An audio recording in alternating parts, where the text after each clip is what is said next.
कवि निराला हो या गद्यकार निराला, पत्रकार निराला हो, उनके समस्त साहित्यिक प्रदेय और अवदान को देखें, उनकी रचनाओं की लंबी भूमिकाओं को देखें तो उनके साहित्य चिंतन का बोध सहज ही हो जाता है। परिमल की भूमिका में निराला लिखते भी हैं, मनुष्यों की मुक्ति की तरह कविता की भी मुक्ति होती है। मुक्त काव्य कभी साहित्य के लिए अनर्थकारी नहीं होता, प्रत्युत उससे साहित्य में एक प्रकार की स्वाधीनता और स्वाधीन चेतना फैलती है जो साहित्य के कल्याण की ही मूल होती है। इसीलिए निराला तोड़ो तोड़ो तोड़ो कारा जैसी कविता से बंधन मुक्त होने की बात साहित्य के लिए करते भी हैं। अर्ध विकच इस हृदय कमल में आतु प्रिय छोड़कर बंधनमय छंदों की छोटी राह। इसलिए छंद मुक्त कविता के आंदोलन में भी निराला शामिल होते हैं। वही निराला जो छायावाद में छंदबद्ध कविता करते हैं, आगे चलकर वो धीरे धीरे छंदों के बंधन को काट फेंकने का आह्वान भी करते हैं। कविता को छंदों की बेड़ियों से मुक्त कराने की यह मांग कितनी दृढ़ और आत्मीय है। पूर्णतः उन्मुक्त और स्वच्छंद भाव तथा बौद्धिक चेतना के इस समन्वय में एक धारा विरुद्ध संघर्ष स्पष्ट उद्घाटित होता है। माधुर्य में ओज भरने का साहस, रूढ़ियों को ध्वस्त कर भव्य विराट की प्रतिष्ठा की जिद्द, नई शैली और नए भाव विचारों को अभिव्यक्त करने की आकुल आकांक्षा, अभिव्यंजना के नए नए प्रयोग, ये सब निराला के एक विलक्षण व्यक्तित्व को हमारे सामने उकेरते हैं। हिंदी भाषा और साहित्य क्रांति के चश्मदीद गवाह हैं कि निराला जन्म से ही हिंदी भाषा और साहित्य को लेकर शासन और राजनीतिज्ञों से मोर्चा लेते रहे, अपनी विद्रोही ऊर्जा को निरंतर समृद्ध करते रहे।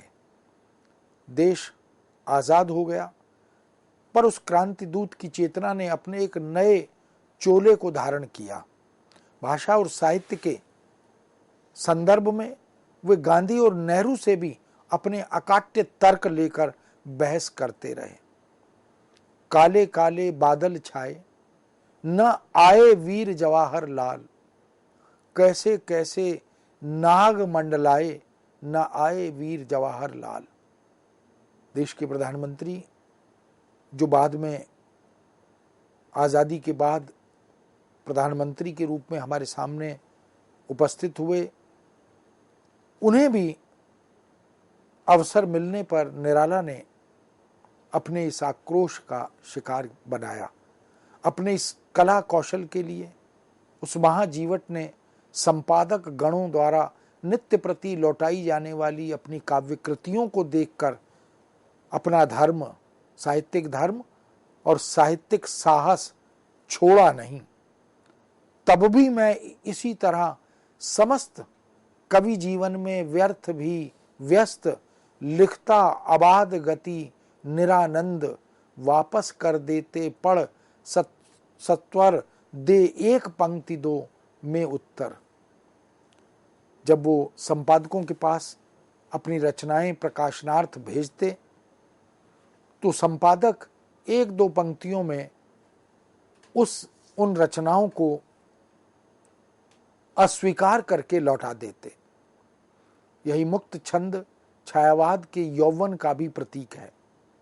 भाव, भाषा, छंद की मुक्त अभिव्यक्ति के लिए समाज, शिक्षा, पत्रकारिता, पारंपरिक रीति रिवाज, प्राचीन मानदंड, साहित्यकार और बड़े बड़े राजनीतिक नेताओं से लोहा लेने में अग्रसर होना, यह इसी विद्रोही व्यक्तित्व का परिचय है। निराला विद्रोह से पीछे नहीं हटे, वो निडर थे, वो बेबाक थे, वो चित्त से निष्पाप थे। वास्तव में स्वाधीन का अर्थ निराला के कोश में केवल एक ही था और वह था निर्भय। इस विद्रोही व्यक्तित्व के कारण ही वे मां सरस्वती से सर्वस्व नूतनता का वरदान मांगते हुए समग्र परिवर्तन की कामना भी करते हैं। यह भी उनके शुद्ध मन का शुद्ध संकल्प बनकर उद्घाटित होता है। बहुत चर्चित, बहुत प्रसिद्ध मंगलाचरण के रूप में आज तक इस कविता का सस्वर गायन होता है, वाचन होता है, स्मरण होता है। बहुत से शैक्षिक स्थलों में, संस्थानों में तो यह कविता सुबह की प्रार्थना के रूप में भी प्रयुक्त होती है। वर दे वीणा वादिनी वर दे, प्रिय स्वतंत्र रव अमृत मंत्र नव, भारत में भर दे। एक नवीनता का आह्वान है। कवि के मन में वह जो प्राचीन पुरातन बेड़ियां हैं उन सबको तोड़ने की आकांक्षा, परिकल्पना है। इसलिए मां वीणा वादिनी से, मां सरस्वती से वो वर मांगते हैं कि हे मां, मुझे वर दो कि मैं प्रिय स्वतंत्र रव अमृत मंत्र नव, भारत में भर दे। कि इस पूरे देश में, इस पूरे भारत भूमि में, यहाँ के नागरिकों के मनोमस्तिष्क में अमृत मंत्र का संचार हो जाए, स्वतंत्रता का स्वर मुखर हो जाए, बुलंद हो जाए। नव गति नव लय ताल छंद नव, नवल कंठ नव जलद मंद्र रव, नव नभ के नव बिहग वृंद को, नव पर नव स्वर दे। वीणा वादिनी, ये जो वीणा वादिनी है, ये वास्तव में निराला जिन स्वर लहरियों को विकीर्ण करना चाहते हैं वो अद्भुत है। यही कारण है कि सामाजिक, सांस्कृतिक नवजागरण के पक्ष में निरंतर संघर्षरत रहने वाले इस समर योद्धा ने जिंदगी के बुनियादी सवालों से टकराते हुए अपने समय का बार बार अतिक्रमण किया। यह भी उनकी निडरता, निर्भयता, बेबाकी का प्रमाण है। और वो कहते हैं, मैं ही बसंत का अग्रदूत। ये कहकर अन्याय के पतझड़ पर वो विजय की ध्वजा लहराते हैं। भारतीय सामाजिक जीवन में हो रहे महत्वपूर्ण संक्रमण और परिवर्तनों के प्रति सजग रहकर निराला साम्राज्यवाद के विरोध में चलने वाले आंदोलन में खून पसीने का योगदान करते हैं। सामंती संस्कृति के विरुद्ध वो अपने हाड़ मांस की आहुति देने को प्रस्तुत हो जाते हैं। मां अपने अपने आलोक निखारो, नरको नरक त्रास से वारो, ये कहकर मां और तमाम तरह के आह्वान को निमंत्रण देने वाले इस कवि की बुनियादी क्रांति धर्मिता सामाजिक जीवन में सार्थकता के साथ परिवर्तन की आकांक्षा करती है। पूंजीवाद, साम्राज्यवाद, सामंतवाद उनके विद्रोही बाणों के प्रहार से बुरी तरह नग्न और घायल होते हैं। बार बार मौका मिलते, अवसर मिलते ही निराला उन पर प्रहार करते हैं। मरण को जिसने भरा है उसी ने जीवन भरा है, यह कहकर वो निर्भय क्रांतिकारी के रूप में हमारे सामने एक ललकार पैदा करते हुए उपस्थित होते हैं। और पूंजीवादी व्यवस्था का प्रतीक गुलाब, गुलाब का फूल, हम जानते हैं कि हमारे प्रथम प्रधानमंत्री नेहरू जी को बहुत प्रिय था गुलाब, और गुलाब को निराला एक पूंजीवादी व्यवस्था का प्रतीक मानते हैं। क्योंकि गुलाब ने जो रंग पाया, जो सौंदर्य पाया, जो खुशबू पाई, वो खाद का खून चूस चूस कर पाई। तो पूरी कविता प्रतीकात्मक कविता है। वो पूंजीवादी व्यवस्था को ललकारते हैं। अबे सुन बे गुलाब, भूल मत जो पाई खुशबू, रंगो आब, खून चूसा खाद का तूने अशिष्ट, डाल पर इतरा रहा कैपिटलिस्ट। ये जो खाद है, ये इस देश का वह वर्ग है जो निर्धन है, जो असहाय है, जो शोषित है, और गुलाब जो है वो पूंजीवादी व्यवस्था का प्रतीक है जो इनका खून चूसकर इस रंग और आब को प्राप्त करता है। तो पूरी कैपिटलिस्ट व्यवस्था को निराला अपने व्यंग्य का शिकार बनाते हैं। साम्यवादी क्रांति जब भी होती है तो शासक वर्ग थरथर कांपने लगता है। निराला का उष्ण रक्त भी हुंकार भरता है और विदेशी संस्कृति तथा शोषण के सभी प्रतीक गुलाब बनकर उस न्यायाधीश की अदालत के कटघरे में हाथ बांधकर खड़े हो जाते हैं। भाषा और भावों के संस्कार का कैसा सजीव प्रमाण कुकुरमुत्ता नाम की कविता में उपलब्ध होता है। युग व्यापी संवेदना, बुद्धि साध्य चिंतन, साधारण बोलचाल की भाषा में तीक्ष्ण दोधारी तलवार, ये सब कुछ मासूम क्रांतिकारी मंगल पांडे की तरह स्वयं को भूलकर कभी सर्वस्व को दांव पर लगा देता है और उस पर भी अभी ना होगा मेरा अंत का उद्घोष उसकी घोषणा करता है। क्रांति के उपासक हित अहित या स्व और पर के भाव को क्रांति द्वार के बाहर छोड़कर ही प्रविष्ट होते हैं और क्रांति की भट्टी प्रज्वलित कर स्वतंत्रता रूपी धातु को तपाते हुए निखारते हुए दिखाई देते हैं। महाकवि दिनकर ने कहा भी है, भट्टियां इस भांति तब हो तैयार होती हैं, तभी युद्ध का ज्वालामुखी तैयार होता है। कविता की तरह ही कथा साहित्य के देवी या चतुरी चमार भी इसी तथ्य के प्रमाण हैं कि निराला सर्वहारा वर्ग के प्रतिनिधि बनकर जन जन के मन में आक्रोश पैदा करने का कार्य करते हैं। मध्य वर्ग और निम्न वर्ग यह महसूस करने लगता है कि उन्हें अपने शोषण का शिकार बनाने वाले इस पूंजीवादी व्यवस्था के गालों पर निराला वैचारिक तमाचे लगाते हैं। तिलक, दहेज, मान मनोबल या शास्त्र गोत्र, इनको भी वे आड़े हाथों लेते हैं। बार बार कबीर का बिंब उभर आता है जब निराला को पढ़ते हैं।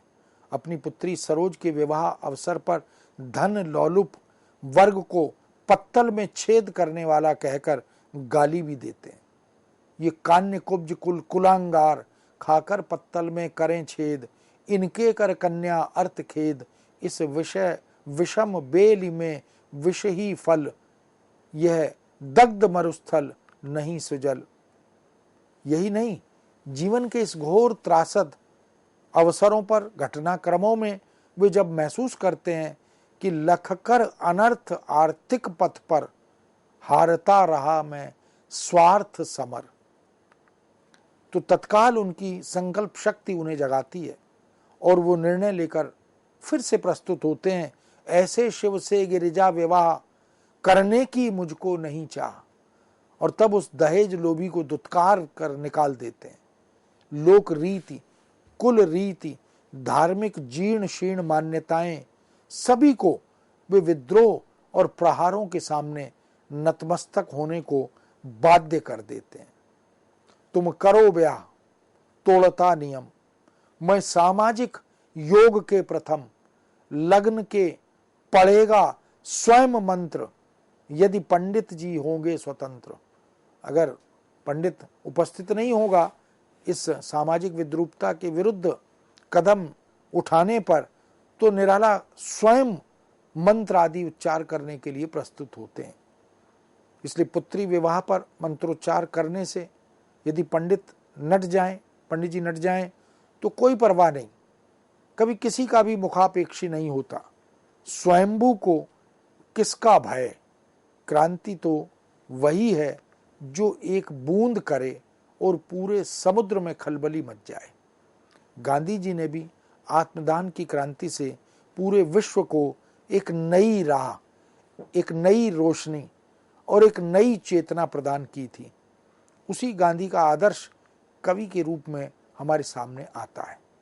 जिस प्रकार राष्ट्रीय आंदोलन को एक जन आंदोलन के रूप में महात्मा गांधी ने परिवर्तित किया, निराला ने भी उसी विद्रोह आंदोलन का रुख अपनाया और समाज के इस घिनौने शोषण को नंगा कर दिया।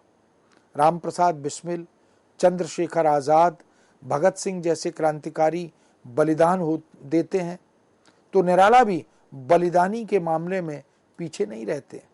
विधवा या भिक्षुक की साकार सजीव प्रतिमा गढ़ने वाले यह कवि कलेजे को दो टूक करके ही इस यथार्थ का चित्रण करते हैं। यह गरीबी आरोपित या कल्पित गरीबी नहीं है, अभावों और पीड़ाओं की कोख से जन्मा, जिसमें बिना संवरे बाल, बेतरतीब बड़ी दाढ़ी, आंखों में एक अजीब सूनापन और उदास भाव, पिचके हुए गाल, अर्धनग्न शरीर, साक्षात भिक्षुक की एक सजीव प्रतिमा निराला उकेर देते हैं। यह भारत का भिक्षुक, अंतड़ियां खाली रह रहकर सूख गईं, पेट में अन्न नहीं, तन पर वस्त्र नहीं, सिर छिपाने को छत नहीं, पेट और पीठ का अंतर मिट सा गया है। यही तो क्रांति का निमंत्रण पत्र है। कहते हैं वह आता, दो टूक कलेजे को करता, पछताता पथ पर आता, पेट पीठ दोनों मिलकर हैं एक, चल रहा लकुटिया टेक, मुट्ठी भर दाने को भूख मिटाने को, मुंह फटी पुरानी झोली का फैलाता, दो टूक कलेजे को करता, पछताता पथ पर आता। 1917 की सर्वहारा क्रांति सफल होती है। टॉलस्टॉय, गोर्की, लेनिन, स्टालिन के प्रयोगों का चमत्कार आकृष्ट करता है तो हिंदी साहित्य में निराला का क्रांतिकारी कंठ भी अपनी आत्मध्वनि से संसार के चिंतकों को विवश कर देता है। वे भी सम्मान के बदले दुत्कार, दुलार के बदले फटकार और सत्कार के बदले अनाचारी दुर्व्यवहार प्राप्त करने वाले इन प्रभु अंशों का आर्द्र स्वर भी सुने। इनकी वेदना भरी स्वर लहरियों का भी श्रवण करें। मनुष्यता के नाम पर लगाई जा रही इस कालिख को देखकर विधाता का हृदय भी दो टूक हो जाता है। श्रद्धा कही और मानी जाने वाली भारतीय विधवा और तोड़ती पत्थर जैसे मार्मिक रूपों में दिखाई देने वाली स्त्री, निराला का हृदय जैसे रो उठता है और आंखें छलछला उठती हैं।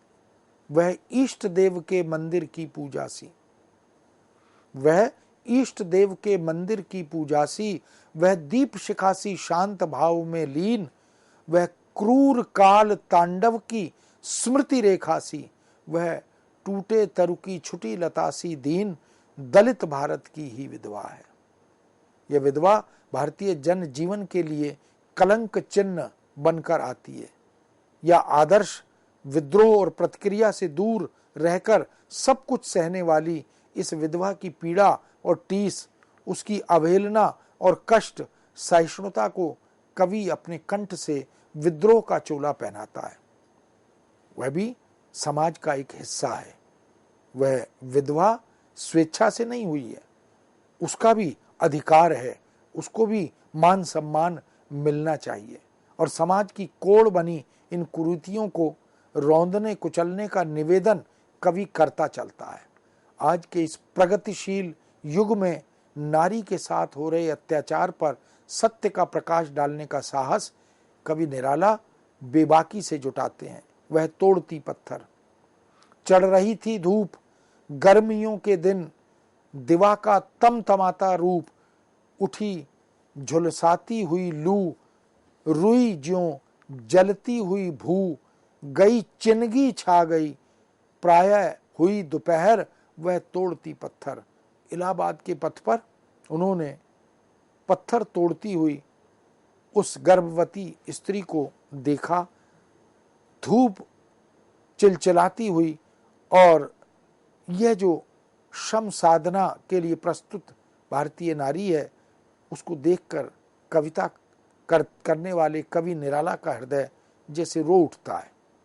प्रयागराज के पथ पर ग्रीष्मकालीन झुलसती लू में छाया विहीन स्थान पर कर्मरत पसीने से तर नारी का यह स्वरूप देख क्रांति पुत्र भी करुण होकर विचलित होने लगता है। नत सिर मौन रहकर दलितों शोषितों की समस्त व्यथाओं की अभिव्यक्ति बनी यह नारी क्रांति की एक सुप्त प्रेरणा बनकर कवि के स्वर को शक्ति प्रदान करती है।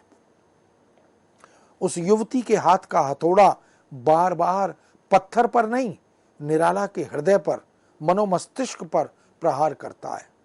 नारी क्रांति की यह सुप्त प्रेरणा बनकर कवि के स्वर को शक्ति प्रदान करती है। यह युवती के हाथ का हथौड़ा वास्तव में व्यवस्था पर पड़ता है और निराला बिलबिलाकर इस सामाजिक व्यवस्था के मन मस्तिष्क पर चोट करते हैं। वह मार खाकर भी रोने वाली युवती निर्जीव पत्थर नहीं तोड़ती, अपनी और समाज की जीवित कामनाओं के समस्त सुख स्वप्नों को चकनाचूर करती है। निराला की क्रांति का स्वर और उसकी ध्वनि अद्भुत है। जानकी वल्लभ शास्त्री को लिखे हुए निराला के पत्र में भी इसी की व्याख्या की गई है। यहाँ सीधा वर्णन हथौड़े की चोट पत्थर पर पड़कर भी देखिए किस तरह अट्टालिका पर पड़ती है। इस तरह स्पष्ट है कि निराला का विद्रोह अपने महत्व और प्रभाव में अद्वितीय है। अपनी ही जीवन कसौटी पर कसकर कवि उसे प्रामाणिकता प्रदान करता है। तो विराट समाज की कुरीतियों से घिरकर उन्हें काट फेंकने का साहस उसे आध्यात्मिक बनाता है और भिक्षुक, विधवा तथा तोड़ती पत्थर जैसी भारतीय मासूम चेहरे कवि को दुख और वेदना के अथाह सागर में डुबो देते हैं। आस्था का यह प्रहरी तत्काल निर्जर ज्योति की आकांक्षा रखते हुए मां सरस्वती से अंतस के तिमिर और बाहर के भेदभाव को मिटाने का अनुरोध आग्रह करता है, प्रार्थना करता है। काट अंध उरके बंधन स्वर, बहाजननी ज्योतिर्मय निर्झर कलुष भेद, तम हर प्रकाश भर जगमग जग कर दे। उनके विद्रोह में बादल का निबंध, स्वच्छंद और अटूट पड़ने वाला उन्माद, विप्लव का प्लावन, बाधा रहित विराट की गर्जन का स्वर और उसकी चंचल समीर रथ पर चलने वाली क्षिप्र गति सभी कुछ एक साथ उपलब्ध है। नवजीवन लाने के लिए विप्लव के इस निर्दय प्लावन का भी आह्वान वे करते हैं। बादल गरजो, घेर घेर घोर गगन धराधर ओ, वज्र घोष से ए प्रचंड आतंक जमाने वाले, कंपित जंगम नीड़ विहंगम ए न व्यथा पाने वाले, भव के माया में आंगन पर गरजो विप्लव के नव जलधर। इस तरह क्रांतिकारी बादल के साथ कवि अपनी विद्रोही स्वभाव का पूर्ण साम्य अनुभव करता है। इसीलिए उसके अभिवादन में वह बाहर भीतर से दत्त चित्त उपस्थित होता है। फैज का एक शेर है, हमने माना जंग कड़ी है, सर फूटेंगे खून बहेगा, खून में गम भी बह जाएंगे, हम न रहेंगे गम न रहेगा। निराला क्रांति का यह खेल खेलते खेलते साहित्य जगत से चले गए, परंतु सामाजिक क्रांति की जो लौ प्रज्वलित कर गए उसने पूरे देश को एक नई राह दिखाई। निराला ने कहा भी, जल्द जल्द पैर बढ़ाओ, आओ आओ आज अमीरों की हवेली, किसानों की होगी पाठशाला, धोबी पासी चमार तेली खेलेंगे अंधेरे का ताला, एक पाठ पढ़ेंगे टाट बिछाओ। इस तरह क्रांति का वह टाट बिछा और आज छोटा बड़ा, ऊंचा नीचा, क्षुद्र क्षत्रिय, अमीर गरीब, ये सब विकृत भेदभाव काफी हद तक मिट गए। निश्चय ही क्रांतिकारी निराला अपने इन काव्य स्वरों में संपूर्ण विश्व साहित्य में जीवट शक्ति का प्रतीक बनकर हमारे सामने आए। विरोधों, अनाचारों, विपदाओं, बाधाओं, आपदाओं, कुरीतियों के बादलों का सीना चीरकर विद्युत शक्ति की तरह प्रज्वलित हो जाने वाले निराला को आज उन्हीं के ब्रह्म शब्दों में स्मरण किया जा सकता है। मृदु सुगंध सी कोमल दल फूलों की, शशि किरणों की सी वह प्यारी मुस्कान, स्वच्छंद गगन सी मुक्त वायु सी चंचल, खोई स्मृति की फिर आई सी पहचान, वह कली सदा को चली गई दुनिया से, पर सौरभ से है पूरित आज दिगंत। इस तरह निराला अपने साहित्यिक प्रदेय से, अपनी वैचारिक क्रांति से, अपने साहित्य सृजन की भाषाई नवीनता से एक आदर्श बनकर हिंदी जगत के सामने, साहित्य समाज के सामने उपस्थित होते हैं। मित्रों, निराला का काव्य, निराला का साहित्य न केवल हिंदी जगत की धरोहर है, वह वास्तव में भारतीय साहित्य और वाङ्मय की भी अनुपम विलक्षण धरोहर है। ईश्वर की अनुकंपा है कि उनका साहित्य हम सब तक पहुंचा। इस विषय को यहाँ विराम देते हैं। पुनः एक नए विषय के साथ आपके समक्ष उपस्थित होंगे। आज्ञा दीजिए। नमस्कार।